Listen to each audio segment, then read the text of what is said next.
entering into a professional services agreement with the authority to do so. And I would also like to note for the authority members that these are expenses that can be reimbursed through the funding that we receive from the land bank, so we would then submit those to them for reimbursement. Excellent. Thank you. Mr. Walden. The process for that, just so you know, is that typically we submit the bid, the award bid number.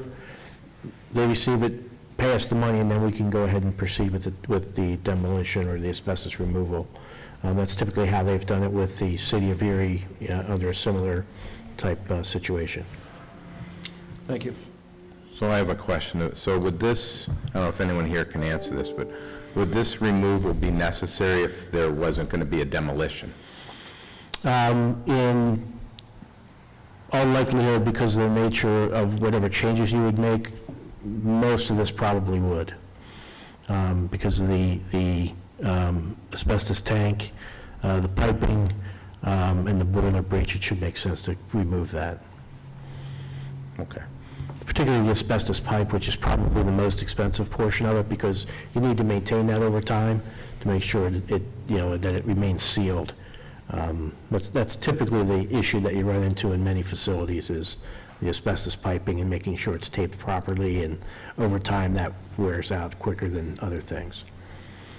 Right. And so how does this removal differ from the manor, the proposed manor? For purposes of the manor is, and we'll get to that in a minute here, that's for purposes of due diligence. We got a price estimate to have a sense of what that cost would be. That wouldn't likely be removed until right before an actual demolition, because it's the outer kind of protective layer of that building. So, but it was just to give us a sense of what that cost may be. Okay. That's the difference in the timing of the two, I guess, from that perspective. Okay. Thank you.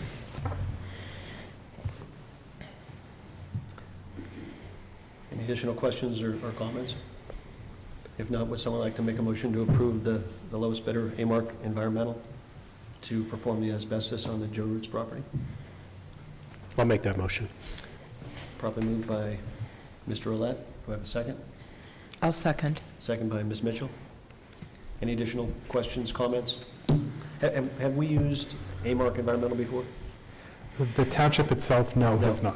Okay. But they have adequate, have adequate insurance as part of the bidding process, I assume? Correct, and that would all be also covered under the professional services agreement, which I recommend be part of this approval. And Dave, they've been in business for quite a while doing the same type of activity. You've yes. obviously dealt with them before. Okay, great, thank you. All right, any additional questions or comments? If not, we will vote. Mr. Roulette? Yes. Mr. Bach? No. Ms. Mitchell? Yes. Ms. Claire? Yes. And I vote yes. Okay, motion is approved. Thank you. Okay, moving on to update on manor due diligence. I think I'll turn that over to Mr. Shaw. Yes, as you recall at the last meeting, you had authorized an extension, or trying to get an extension from the owner on the due diligence period. He was willing to grant that extension for a period of 30 days. In the meantime, we have start out, if you recall, there were questions about a gas well that was found on the property, as well as siding that was determined to be asbestos. We have reached out to vendors to get a feel for what that cost may be.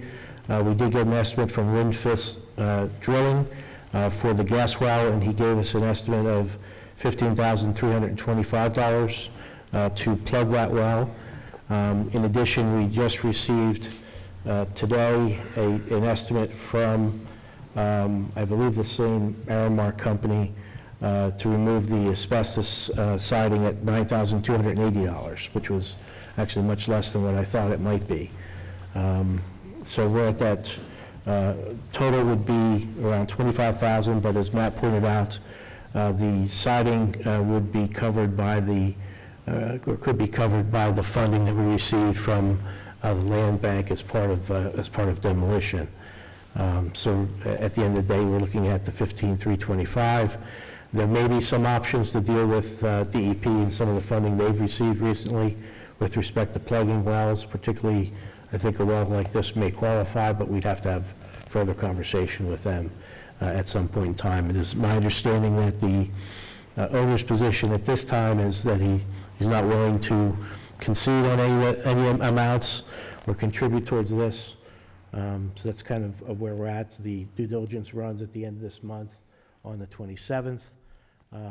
If the board decides to proceed with the closing and absorb these costs, it needs not to take any action because just the time period expires for the due diligence and then the closing would proceed. If the board wishes to terminate the agreement based on the findings of the due diligence, it would have to actually need to take action, before the expiration of the due diligence. We could set up a special meeting to do that if that's the case, if there's an inclination to do that.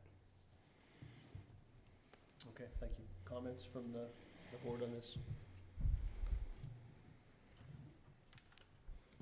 None here. No, it's pretty straightforward. No. I guess my only comment or question is, so we have funding for the siding through the land bank. Yeah. We think we will have some funding through the DEP, at least for 75% of it for the gas well. Well, the DEP, it's a We're not possibility. I wouldn't, Okay. I don't know how high or low that possibility is. I know that they've received some significant funding recently for plugging gas wells. Whether this is one that would qualify, I've not had the opportunity yet to have any discussion with them on that. The other item is they weren't able to get into every single room because obviously there's residents in there. The rooms that they did get into, it looked like they got into several rooms. Yeah, they were able to, Any issues? they were able to get into, obviously, the office areas and the common areas that were fine, did not have asbestos. They were able to get into 4 of the regular rooms and did not find any asbestos. The owner did indicate that everything had been kind of renovated a number of years ago. It would suggest that maybe the balance of the rooms are okay, but my thought would be is we continue to kind of push to get access to those rooms to at least visually see if they're the same type of materials and so forth between now and the time the due diligence period ends, and hopefully not find anything of substance in the area that's left. So we're not going to be able to get into those rooms before the 27th? It's unlikely. Again, They it depends. occupied? It depends on how many people have left and what's available to get into and to observe, so. I guess my only comment on that is, so we're taking some risk if we can't get into those rooms. Does it make sense for us to ask the seller to escrow a certain amount to allow us to at least, survey those rooms to make sure, even if it's after closing, and if truly there's no asbestos, it shouldn't be an issue for him, I wouldn't think, right? Because he knows there's no asbestos, so, nothing lost for him. We could certainly. That's my only Yeah. question. Should we? I could certainly reach out, to him and say, here's our proposal. At this point, there's portions that you've been unwilling or unable to let us see. Just because of the uncertainty, we just Right. don't know Yeah. what we're, And if we're there's signing up an for. issue with that, we're Right. going to put a certain amount of escrow. It maybe it's nothing. And even if you give them a finite time that we'll inspect it over, so it's not going on forever. Right. Whatever's reasonable, 2-3 weeks or something like that. If there's nothing in those rooms, then, he gets his escrow back. Yeah. I don't know how everybody feels about that, if that makes sense or not, but that's the only thing I thought when I looked at those, it didn't look, and it seems like something that we want to get this taken care of. This is truly probably a blighted property. I know it's operating, but if there's not. I actually thought the same thing. I think there's an element of risk there, the uncertainty. We can assume that, those rooms are like the other rooms with limited asbestos, Right. but we don't know. So I think finding a remedy, I think, Dave, what you suggested would be a good idea. Will do. Do we need a motion for that, or is that just a negotiating item? I think if, just, giving me the direction to do that, I don't know necessarily have to vote on that unless someone's, How does everybody, just by nod of heads? No, that sounds good. Yeah. Sure. I'm okay Agree. with that. Okay. Right. Let's approach it that way. Thank you. Any other questions or discussion then on the matter? Okay, thank you. Moving on to item number 9, citizens to be heard on non-agenda items, I guess.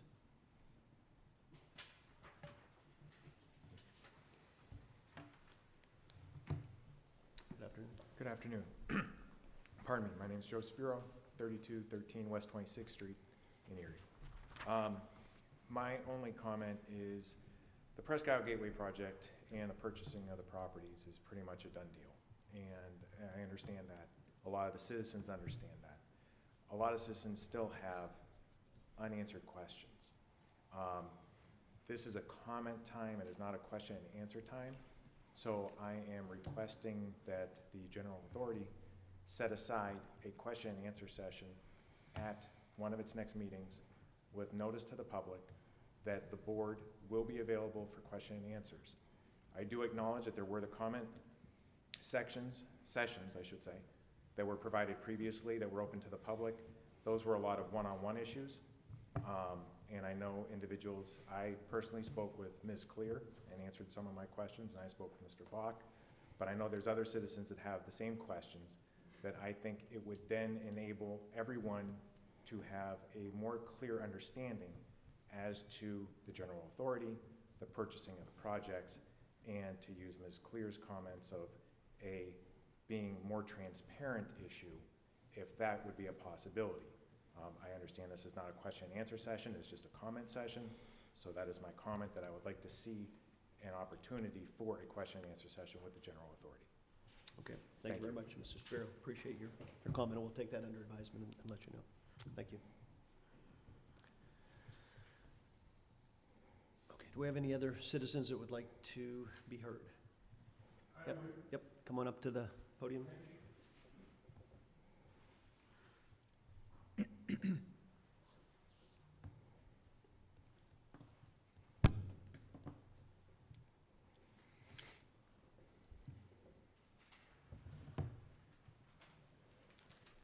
Good afternoon. Good afternoon. Just My name is Bob Scarpetti. I live in the 3400 block of Patio Drive. I guess I would call my comments, what's the place of history in a community? A recent birthday puts me at the age, or I should say, in my 80th year.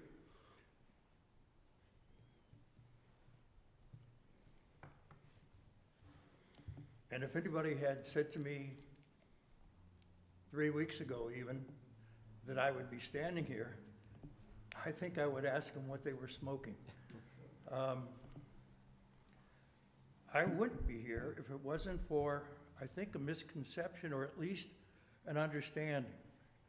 I had heard that members of the committee had felt that something couldn't be historic unless it was in a national register. True or false? So that's not my idea of history. My idea of history is community. History is what a community wants it to be. And I'd like to tell you a story to give you an idea. 3 or 4 years ago, a member of a Civil War group happened to be at Courthouse. He wondered why there were so many people there. Turns out it was a tax sale. So he stopped by, listened in, recognized a property in Waterford, and bid on it. He got it. And the 4-member group decided that they ought to do something with this property to recognize it. So they did a number of things. They worked with the town leadership and their historic society. They worked with the Hagen History Center. They raised funds, they commissioned a monument, they did site work, they placed a monument and had a 30-minute dedication ceremony. This ceremony was attended by 85 to 90 people on July 2nd, 2021. That happens to be the anniversary date of Gettysburg and day 2 of the rather famous battle. And Brigadier General being able to move his troops as quickly as he did saved the day. He kept Big and Little Round Top from being overrun. This story, by the way, was the front page of the Erie newspaper that weekend. Maybe you remember that from a couple of years ago. Well, how did the town itself feel about it? Well, one woman bought everybody lunch. That was one thing. People, every day that the folks worked there, people walked, biked, drove by, stopped and talked, interacted with people, and thanked them for their efforts. After the dedication, frankly, many were extremely emotional and very thankful for what the group did for the town. Well, you say, what's this got to do with what's going on here? I think it has three things. That's the purpose of this little history lesson. From small town Waterford to larger Erie, history is being restored and saved. These communities have embraced history. I don't think that the people of Waterford that were at that dedication would think kindly of people saying that what we did that day, what was done that day was not historic, when it was. And they felt strongly that way. Yet, we're considering demolishing a piece of our history. It does make sense to me. I really think a restored schoolhouse could be a highlight of the Gateway project. There are any number of things that could be done with the building. I got one by accident listening to my grandchildren the other day. My wife had saved postcards that she rescued from her mother's house after she died and after she had to clean it up. The kids were extremely interested in the postcards, which donated or showed parts of the country, the area here, a lot of different things. What do I want to say? Cousin and his wife heard we had these. They came, spent the better part of an afternoon just looking through this, and it gave me the idea, wow, if the building was restored, you could ask the community for pictures, for artifacts, for whatever you want to call them, that we could put in there, something that the community could be proud of. So, and most important, I think, it says a lot about what a community views of history.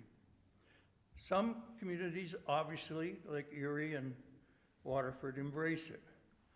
Others don't or can't. Maybe they're just too small. But even there are things that can be done.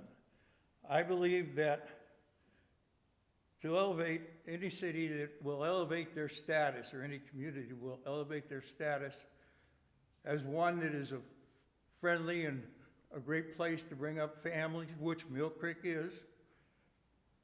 And you have an opportunity here to not only to add to tourism, but to add to the pride of our community. If we can imagine almost like a little mini museum of the history of Millcreek. Just a thought, something to think about. I hate to see history demolished. Thank you. Thank you for your comments, Mr. Scarpetti. We appreciate that. Thank you.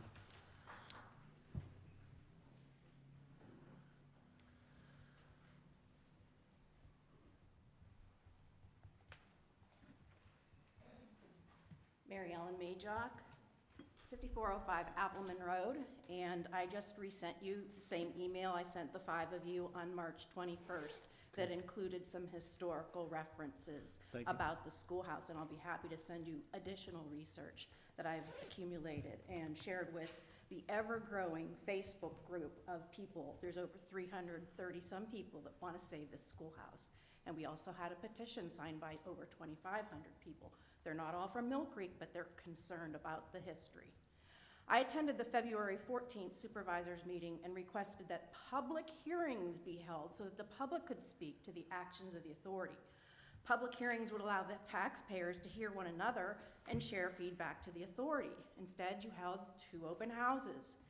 Anyone watching the YouTube streams of those events can see who was doing most of the talking. It wasn't the public.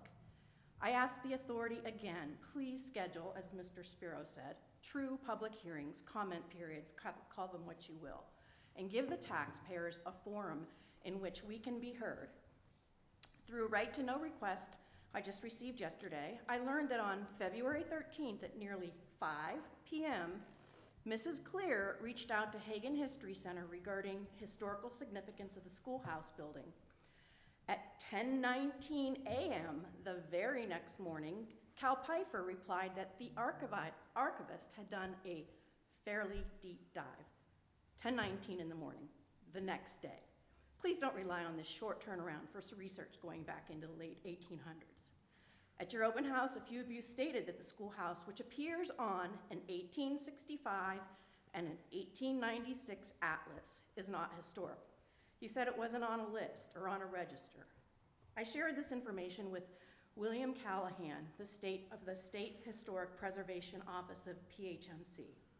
He replied to me, "It is indeed nonsense to claim that since something is not listed in the National Register, that it's not important historically or culturally to a community. In fact, that kind of a statement is insulting, both to the National Register and to the people who understand their own history. There are many communities and resources that are underrepresented in the National Register of Historic Places. Dismissing 2,500 citizens' petition claim that a place has meaning to them by stating the building was never evaluated for the National Register is disingenuous and reflects a complete lack of understanding about what the National Register is and how communities value their history. If a community collectively feels a place has meaning to them, regardless of whether it is listed or even eligible for listing on the register, then that place is important. Unfortunately, it's all too common for entities charged with public responsibilities to be less than responsive when their decisions generate public backlash." Again, that was written by William Callahan's PA State Historic Preservation Office.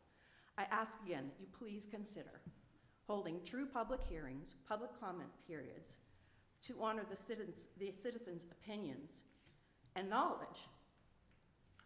These citizens elected at least 3 of you. Thank you. Thank you. Thank you very much. Appreciate your comments and your diligence in educating us. Thank you.